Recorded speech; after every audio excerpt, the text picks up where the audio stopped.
The market and trade everywhere in the world of audience.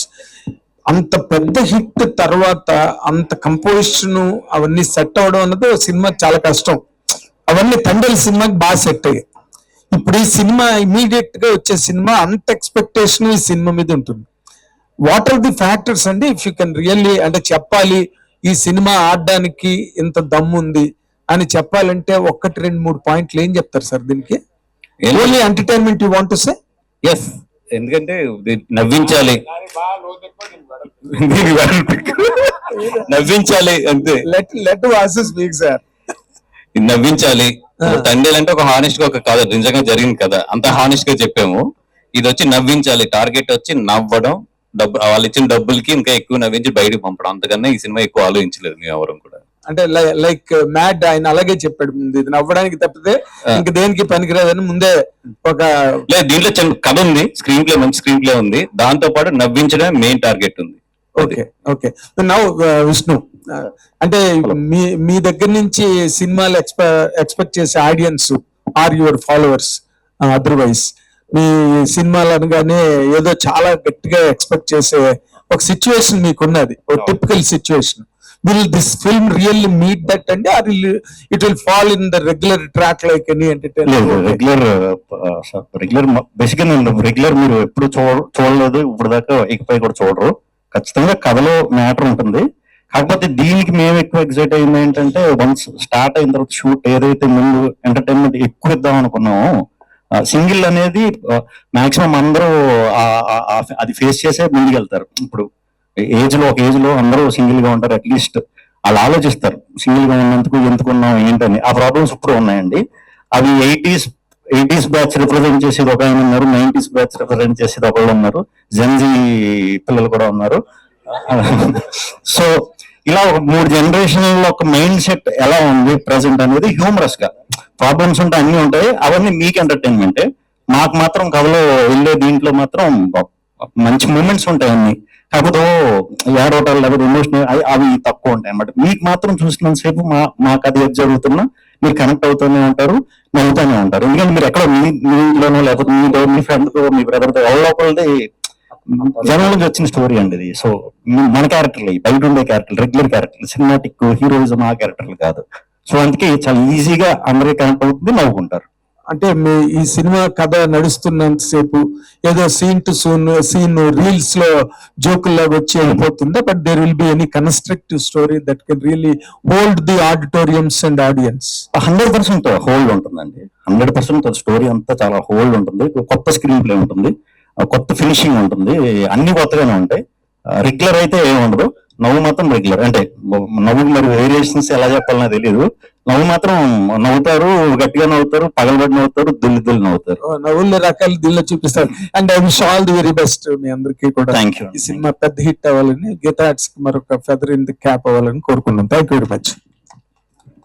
Allu Aravind గారు, అయితే basically cockroach గురించి ఒక పెద్ద థియరీ చెప్పారు. మాకు ఎవరికి నిజంగా థియరీ తెలియదు, మేము లేడీస్ అయినా కూడా. సో అది నిజంగానే ఆ థియరీ వచ్చిన తర్వాత నేను అబద్ధం చెప్పేది కాదు, ఇది ఉంది, కాక్రోచ్ థియరీ ఉంది.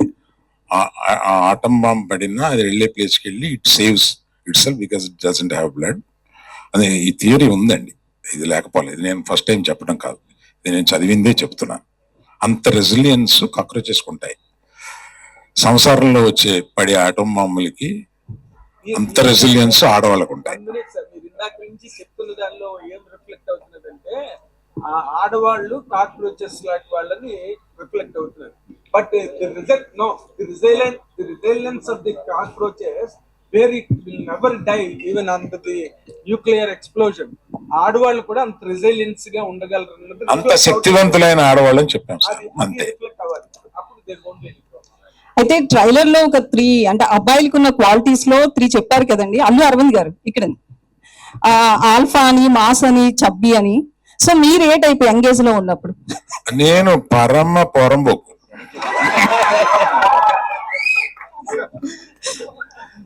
చాలా ఒక్క మాటలో చెప్పాను. అందుకే ఇప్పుడు కూడా స్టేజ్ మీద అక్కడక్కడ మీ చిలిపి చేష్టలు కనిపిస్తాయి.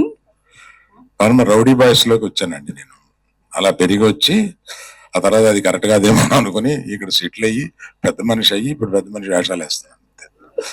అరవింద్ గారు అరవింద్ గారు ఒక సీనియర్ ప్రొడ్యూసర్ మీరు, అలాగే డిస్ట్రిబ్యూషన్ లో కూడా ఒకప్పుడు యాక్టివ్, ఇప్పుడు కొంచెం తగ్గిన డిస్ట్రిబ్యూషన్ లో మీకున్న ఎక్స్పీరియన్స్ గురించి చెప్పక్కల, ఎగ్జిబిటర్ గా కూడా ఉన్నారు. ఇండస్ట్రీలో ఏం జరుగుతుంది సార్? చాలా మంది ఏదో ఇప్పుడు ఒక పానిక్ గా ఆల్ ఆఫ్ సడన్ సినిమాలు ఆడట్లేదు, కొంచెం హ్యాపెనింగ్ హీరోస్ కూడా జనాల ఓపెనింగ్ రావట్లేదు, ఏం చేయాలి ఎలా చేయాలి అని చెప్పి చాలా తర్జన పడుతున్నారు. ఏం జరుగుతుంది సార్ ఇండస్ట్రీలో? ఇది చాలా పెద్ద టాపిక్ అండి మీరు అడిగింది. నేను మాట్లాడటం మొదలు పెడితే అది ఒక 20 నిమిషాలు మాట్లాడాల్సి వస్తుంది. ఇంకో సందర్భంగా మాట్లాడతాను. మీకు మట్టుకు మీరు అడిగిన దానికి చిన్న బ్రీఫ్ గా చెప్తానండి. మనకి కోవిడ్ వచ్చి అదృష్టం వల్ల దురదృష్టం వల్ల ఓటీటీ అనే దానికి అలవాటు పడ్డాం. ఆ ఓటీటీ దానికి అలవాటు పడడం వల్ల వచ్చిన ఇబ్బందులు ఇవన్నీ. కాకపోతే మార్పుని ఎవరు ఆపలేరు. ఓటీటీ అనేది వచ్చిన ఒక మార్పు, ఆ మార్పును ఆపలేరు. ఆ మార్పుని మించి సినిమా థియేటర్కి రావడానికి సినిమా చాలా బాగుందిరా అని అంటే తప్ప సినిమా థియేటర్కి రావట్లేదు. కనుక చాలా బాగుంది అని అనిపించడం దర్శకులది నిర్మాతలది వాళ్ళ బాధ్యత. జనం రావడానికి రెడీగానే ఉన్నారు. Thank you sir. కొంతమంది ప్రొడ్యూసర్లు ఏంటంటే సినిమాలు, చిన్న సినిమాలు కానీ మీడియం సినిమాలు కానీ చాలా రిస్క్, మేము ఆ సెగ్మెంట్ లో తగ్గించేస్తామని కొంతమంది అంటున్నారు. ఇంకొంతమంది ఏమో థియేటర్ లో మూసుకుపోతున్నాయి, షోస్ వెళ్ళట్లేదు, కొన్ని థియేటర్లో ఫంక్షన్ హాల్స్ అయిపోతాయి అని కొంతమంది అంటున్నారు. ఆ రెండు విషయాల్లోని గీతా ఆర్ట్స్ ఎలా చూస్తుంది ఆ సెగ్మెంట్ ని? అంటే ఇది చిన్న సినిమా మీడియం సినిమా రెండింటి మధ్య సినిమా తెలియదు, కానీ ఈ సినిమాని మేము తీసాము, రిలీజ్ చేస్తున్నాము. దీని రిజల్ట్ ని బట్టి కూడా మాట్లాడుకోవచ్చు. బనివాసు గారు, గీతా ఆర్ట్స్ అంటే ఫ్యామిలీ ఎంటర్టైనర్ ఉంటది, బట్ అక్కడ హీరో శ్రీ విష్ణు గారు కొంచెం అడల్ట్ కంటెంట్ కూడా ఉంటది, అంటే జోక్స్, డబుల్ మీనింగ్ డైలాగ్స్ కావచ్చు అట్లాంటివి. సో ఈ రెండు ఎట్లా మిక్స్ చేశారు?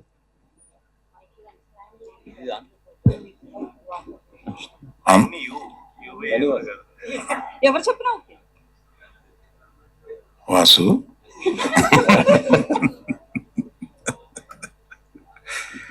అందులో అంత డబుల్ మీనింగ్ డైలాగ్ ఏం లేవమ్మా, నాకేం కనపడలేదు.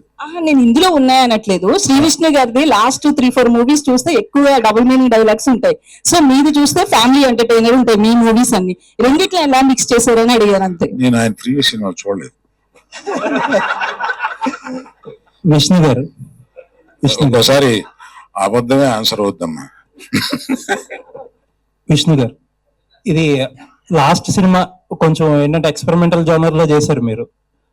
విష్ణు ఇప్పుడు మళ్ళా మీ రెగ్యులర్ ఒక స్ట్రెంత్ లోకి వచ్చినట్టు అనిపిస్తుంది. ఏంటంటే ఈ ఎక్స్పెరిమెంటల్ జోనర్స్ రిస్క్ అని అర్థమైందంటారా? లేదండి, యాక్చువల్లీ అది రిలీజ్ టైంకి సగం సినిమా దాకా షూట్ కూడా అయిపోయింది. సో ఎప్పుడు నేను కొంచెం అహెడ్ గానే ఆలోచిస్తాను, నా సినిమాలు కూడా అలాగే ఉంటాయి. అంటే మీరు జాగ్రత్తగా చూస్తే ఒకసారి వెనక్కి వెళ్ళిన సినిమాలన్నీ కూడా ఒక 5 ఏళ్ళు 10 ఏళ్ళు ముందుకి రావాల్సిన సినిమాలు మీడియా మిత్రులు చాలా మంది చెప్పేవారు, ముందే చేసేవాడిని. కంటెంట్ ఇప్పుడు అందరూ చేస్తున్నారు.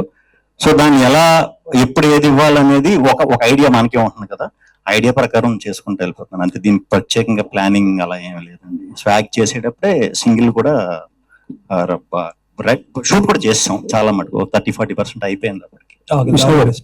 ఇక్కడ సార్ ట్రైలర్ లో మీరు బాలయ్య గారి స్పీచ్ ని కొద్దిగా ఏదో చేశారు, అది ఫ్యాన్స్ ఎలా రిసీవ్ చేసుకుంటారు సార్? అంటే ఆయన పబ్లిక్, అది సినిమాలలో చేరాను, జస్ట్ పబ్లిక్ ఎక్కడైనా స్పీచ్ ఇస్తున్నప్పుడు ఇలా మాట్లాడుతున్నప్పుడు ఒక్కొక్కసారి అలా ఫ్లో లో పోతుంటుంది కదా. ఇది రెగ్యులర్ ఏమంటారు దాన్ని, ఇప్పుడు మనం ఏరియాలో ఉండే పిల్లలు సింగిల్స్ కాదండి, ఇది వాళ్ళు very much related into cinema, cricket, ఇవన్నీ రెగ్యులర్ గా చూస్తారు కదా. చూసే వాళ్ళందరూ కూడా సరదాగా ఫ్రెండ్స్ కూర్చున్నప్పుడు హీరోల్లాగా మారుతారు, మీకు తెలిసే ఉంటుంది. ఒక 2 వేసిన తర్వాత హీరోల డైలాగులు చెప్పటాలు, డాన్సులు చేయటాలు వెరీ వెరీ కామన్ అది. సో బాలయ్య బాబు గారిది మీరు పట్టారు, ఇంకా చాలా మంది హీరోల రెఫరెన్స్లు ఉంటాయి దీంట్లో 100%. కానీ నేను చెప్దాం అనుకునేది ఏంటంటే, బాలయ్య బాబు గారిది ఎవరు చేసినా కామెడీ అవుతుంది. అది బాలకృష్ణ గారు ఒక్కరికే చెల్లింది, అంత పవర్ఫుల్ గా చేయటం, అది చేయటం. ఆయన ఎప్పుడు మనం ఏం చేసినా మనకు అలా అనిపిస్తుంది. ఆయన కానీ ఆగలేం మనం, బాలయ్య డైలాగులు చెప్తాం, క్లబ్ లో జై బాలయ్య అంటాం, అదంతే, అది ఆయనకే చెల్లింది. సో అలా అందరు హీరోలు, బాలయ్య గారు కదండి, చాలా మంది హీరోలు రెఫరెన్స్లు ఈ సినిమాలో ఉంటాయి. కానీ అంటే ఆయన స్పీచ్ ని మీరు అలా చేయటం ఫ్యాన్స్ రిసీవింగ్ అది ఎక్కడ ట్రోల్స్ వచ్చే అవకాశం ఉంటుంది అది కదా. అది స్పీచ్ లో నా డైలాగ్ అని చెప్పలేదు, మీరు ఒకసారి చెక్ చేసి నాకు చూపించవచ్చు. ఇప్పుడు రాబిన్ హుడ్ లో సాంగ్ హుక్ సాంగ్ అది ఎంత కొద్ది కాంట్రవర్సీ అయిపోయింది అవును. కేతికా శర్మ గారు. అవును.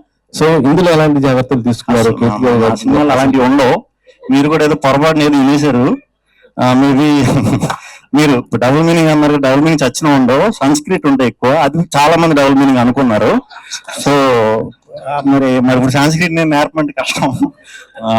అలాంటివి ఏముండవు నా సినిమాలు, అసలు ఉండవు. అందులో ఆడవాళ్ళకి నేను ఎక్కువ ప్రాధాన్యత ఇస్తాను, మీ అందరికీ తెలిసిందే అది. సో ఏముండవు, అలాంటి సాంగ్స్ ఏమి లేవు. విష్ణు గారు ఇక్కడ సార్ యా, మీ బాడీ లాంగ్వేజ్ ఒక టిపికల్ గా ఉంటుంది. సినిమాలో యాక్ట్ చేసినప్పుడు సగం డైలాగ్ డెలివరీ ఉంటుంది, సగం మింగేస్తారు, కానీ ఆడియన్స్ అర్థమైపోద్ది. అవును. ప్రతి సినిమాలో మీకంటూ సపరేట్ గా బాడీ లాంగ్వేజ్. డైరెక్టర్లు మిమ్మల్ని మీకు జెల్ అవుతున్నారా, మీరు డైరెక్టర్లు జెల్ అవుతున్నారా, ఎలా చేయించుకుంటున్నారు మీతో? తెలియదండి, అది ఎగ్జాక్ట్ తెలియదు. నాకు తమిళ రాదు, ఆయన తెలుగు రాదు. మీరేం చెప్పినా మర్చిపోయింది. సో ఎక్కువ మేము చేసుకునే ముందు ఇది సీన్ అని చెప్పిన తర్వాత మేము ఎక్కువ డిస్కస్ చేసుకునే అయితే చేసేవాళ్ళం. డైలాగ్ మీ సగం మింగిడం ఉన్నదాన్ని ఒప్పుకుంటున్నారా? ఎలాగ అర్థం అయిపోతున్నాడు మింగేయడం బెటర్ కదండి. కార్తిక్ రాజు గారు, జస్ట్ మినిట్. ఇప్పుడు గీతాట్స్ అన్నది it is known for it's black busters and land marks right from the day one, ఇప్పుడు కాదు. అండ్ అల్లు అరవింద్ గారు చాలా డెలెక్టబుల్ గా దాన్ని ఉందని అది ఇప్పుడే నాతో చెప్పించేస్తున్నారు మీరు. సింగిల్ 2 ఉంది, సూపర్. ఏం చేయడం, దానికోసం అట్లా చేశాం. విష్ణు గారు ఇక్కడ, సో యాక్చువల్లీ ఇక్కడ పోస్టర్ లో సబ్జెక్టు HHVM రిలీజ్ అని పెట్టారు. అది చెప్పాలి ఇప్పుడు నేను. చెప్పండి. అది హరిహర మహావిల్లో అండి, అది వస్తే మేము తప్పుకుంటామని ముందే మెన్షన్ చేస్తాం, అంతే కదా ఆబ్వియస్లీ. అండ్ ఇందాక అన్నట్టు కూడా సంస్కృతం అన్నది మీరు వాడతారు, అది అర్థమైపోతుంది కూడా అందరికి.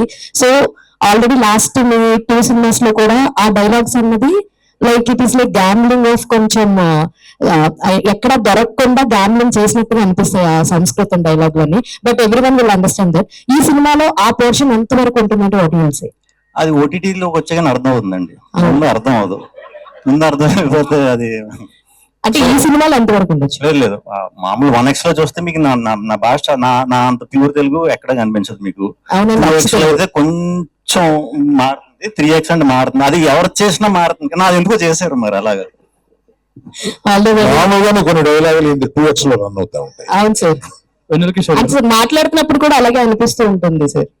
And Thank you very much. Thank you, press. Please take our film to the people and see that it is a success. You are a part of always our success. You are a part of it. Thank you very much. Good luck.